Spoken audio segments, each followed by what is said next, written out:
In this question, you have to identify the incorrect option. Option A, agar-agar is obtained from Geridium and Gracilaria. This is true. Agar-agar, which is a gelatinous substance, is derived from the cell walls of red algae, specifically species of Gelidium and Gracilaria. Hence, it is incorrect option. Option B, laminaria and sargassum are used as food. This is also true. These are brown algae that are used as food, especially in the East Asian cuisines. Hence, it is incorrect.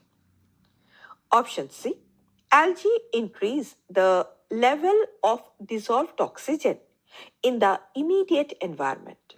This is also true because algae perform photosynthesis, releasing oxygen into the surrounding water, which in turn increases the level of dissolved oxygen. Hence, it is incorrect option.